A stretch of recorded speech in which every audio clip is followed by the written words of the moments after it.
Hello guys, I am Boni. Welcome back to my YouTube channel. And today we are going to talk about the organizations that are in charge of the various parts in the aviation industry. So remember, in the aviation industry, we have such parts as the airports, we have the airlines, we have the regulatory framework, we have different areas. So we are going to talk about the organizations that are in charge of these different areas in the aviation industry in the world.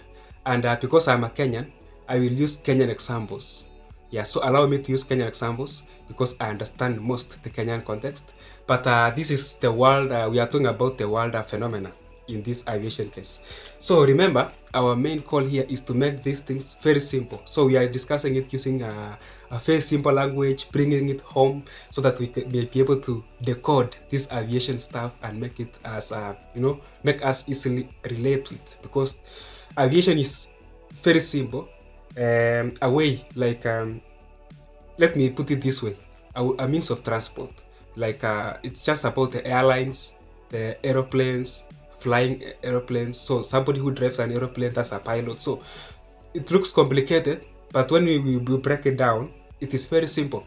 Yeah. So my main goal in this channel is to make aviation stuff, to bring aviation stuff home, to make it simple and very relatable, because that is what we use in our day-to-day lives. And even though you may not use it directly, you use it indirectly, because most of the cargo and goods that are transported from other parts of the world, they come by air, others come by ship. But that's now how you are using aviation. So aviation is part of us. It is deeply part of us because it's connecting the world. It's making the world. It's like the internet. It's making the world a global village, because nowadays you can travel to from one part of the world to another, from one continent to another, quite easily. Using these jets, you can arrive, for example, from Kenya to US, you can take around 16 hours or something like that. But in the past, it used to take so much long time. So in short, I'm trying to say aviation is part of us, and I'm here to decode and make these things simple, and bring it home so that it's relatable. Yeah. So today, guys, we are going to focus on the organizations that are in charge of different parts of aviation. So there are three parts here. There are the airlines, which operate the aeroplanes. So those are like, the those are the organizations that operate the aircrafts, that they move you, or they move passengers or cargo from one place to another. So they operate aeroplanes. And then there is the airports. So remember, the airlines and the airports are two different things. Airports are owned by different entities, and airlines are owned by different entities. And then now there is the regulator that makes sure that there is safety, and whatever is going on in the aviation industry is up to the standards. So it provides the regulations, like it provides the standards, the bare minimum that should be reached by maybe airlines or operating airlines or airports, so that they may be considered worthy of operations. For example, remember, let me use an example. There is a roadworthy vehicle and roadworthy vehicle. So a roadworthy vehicle is one that meets the standards, and roadworthy vehicle is one that does not meet the standards. So the ones that is studying these standards is also another organization. Yeah. So let me go to straight. I'll state the organization, the year that it was formed, and the main purpose it is serving in the aviation industry. So remember, there are no other organizations outside these ones. Yeah. So the first one is ICAO, International Civil Aviation Organization. So this International Civil Aviation Organization is a branch of UN that deals with aviation activities and aviation, anything to do with aviation. So International Civil Aviation Organization, it was started in the year 1944.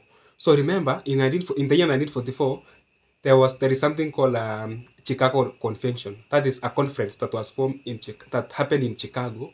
It was so different countries came together. The US, the UK, and many other countries across the world, they came together to form this to deliberate on the formation of an organization that will provide standards, the bare minimum. These standards must be followed in the aviation operations across the world.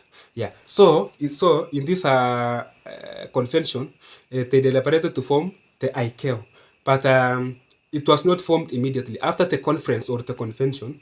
Um, the ICAO was fully formed in the year 1947, and it sets the standards and practices, or standards and recommended practices of aviation activities across the world. So that whatever you experience in Kenya or in United States or in Canada, in UK, in Australia is the same. Like it sets standards and uniformity. So because for example, one of the standards that I can say is the use of English language. English language is the basic language of aviation. Like wherever you go, you'll find that pilots and any other staff, they are basically communicating in English. That's the standard. So that's the standard across the world. So it sets such standards. So ICAO sets standards that range from airlines, the language, the airports, how the airports should operate, how, all the standards that govern um, the aviation in its entirety. So that's ICAO, ICAO. Yeah, formed in the year. So it started in the year 1944, but it was fully formed by the year 1947. So that's the first one. So it runs. It's like a regulator. It provides regulatory frameworks, standards, and recommended practices for the aviation industry. So I think you understand that. So that's ICAO. So let's go to the second organization called International Air Transport Association. So IATA. So IATA. So that's IATA. So the term association shows that it is a group of something, like it is so it is an association of airlines. So airlines are these organizations or companies that own aircrafts and they operate them for profit.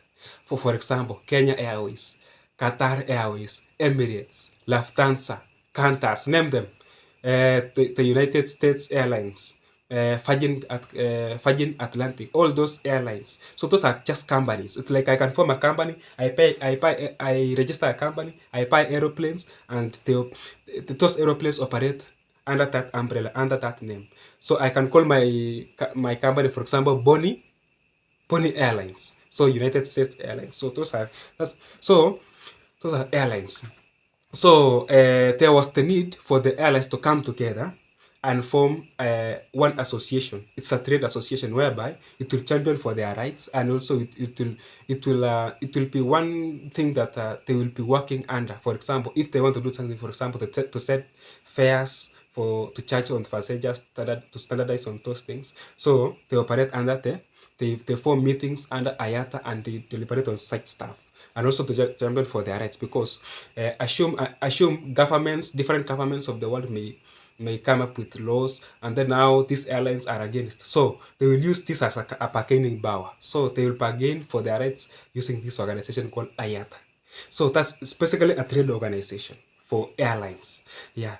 So airlines are these companies that own and operate aeroplanes. Yeah, so that is basically for the airlines part. And the last organization is called Airports Council International. So this organization, this is an organization of airport authorities. For example, Kenya Airports Authority, Uganda Airports Authority, Tanzania, United Kingdom Airports Authority. So these authorities came together to form one organization, just like the airlines, the IATA for the airlines. So they formed their association. It's like their trade association. Yeah, called Airports Council International. So similar to the way IATA operates. So they under this umbrella, they set safety standards, that the bare minimum safety standards that the airports must meet, and also apart from that,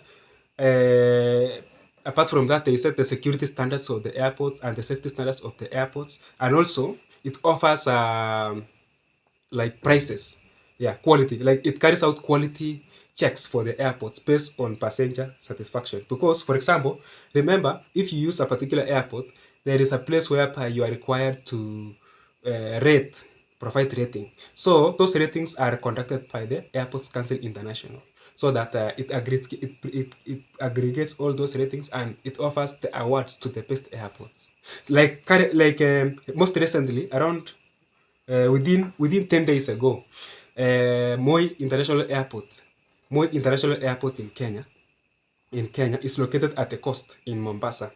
Was awarded was awarded for being the best performing airport in terms of quality. Yeah, in the under 2 million passengers per year category. So it has categories. So it has categorized airports based on their operations. There is the airports that has less than 1 million passengers per year, 2 million passengers per year, 10 million. So it offers respective awards for the best performing airports in those categories. So Moi International Airport was awarded for being the best performing airport this year in the under 2 million passengers per year category. So that's the Airports Council International. It runs all the airports in terms of the security, safety, and also their quality performance, their performance, the quality of their performances. Yeah. So I think you have now understood. We have talked about 3 organizations. The first one is International Civil Aviation Organization. That's the regulator. Yeah, it provides standards and minimum pair practices, recommended practices for any operations within aviation sector in the world. The second one is International Air Transport Association. That's basically the trade association for airlines across the world. Yeah, so it has around 320 airlines. The last time I checked, I don't know if that's increased or something. And the last one is for the airports, the Airports Council International. Yeah, so allow me to use some few examples for the Kenyan context. So remember, International Civil Aviation Organization sets standards for aviation across the world. But in Kenyan context, the countries have their respective organizations that are like the smaller reflections of ICAO. For example, in Kenya, we have Kenya Civil Aviation Association. It's the regulator, standards, setting the standards and providing licenses for airport operators like flight dispatchers, pilots, licensing. Yeah, it also offers licenses for airworthiness of aircrafts. Like it has its aeronautical engineers. They check your aircraft if they meet the minimum standards, and then you are offered the airworthiness. Remember, an aircraft must be checked if it is airworthy to operate. If it's worthy to operate, similar to the way a vehicle is said to be roadworthy. So an aircraft must be airworthy, and it is checked by aeronautical engineers. So after checks, if the aircraft meets the standards, it is a certificate of airworthiness is offered to the airline so that it can operate. It's like a permission to operate that aircraft. Otherwise, no certificate is offered unless more and more maintenance is done to that aircraft. So in Kenya, we have Kenya Civil Aviation Authority for regulatory framework, and then for airports we have Kenya Airports Authority. Yeah, so it's like it owns all airports in Kenya.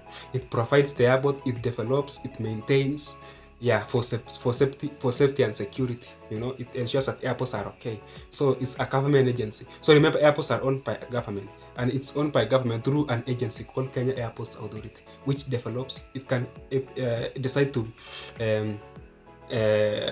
build another airport elsewhere or airstrip. Yeah, so it runs all airports and airstrips across Kenya. Across Kenya. So the last one is IATA. So there is no trade association for airlines in Kenya because you remember there are not so much airlines in Kenya. Aviation is global.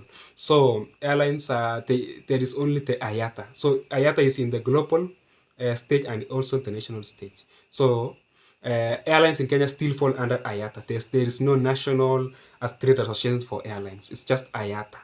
Yeah, so thank you so much, guys. I hope you have learned something for that, and it was the purpose of this video to make clear of the associations that run different parts of aviation across the world. And also I used the Kenyan context because I'm a Kenyan and I understand more in the Kenyan context. So with time we shall be able to delve into other countries. So there is also something I'm working on. Remember, we need to be having live streams of airports, landings and takeoffs. So I'm working on that at the background. I know I'll be updating you with time.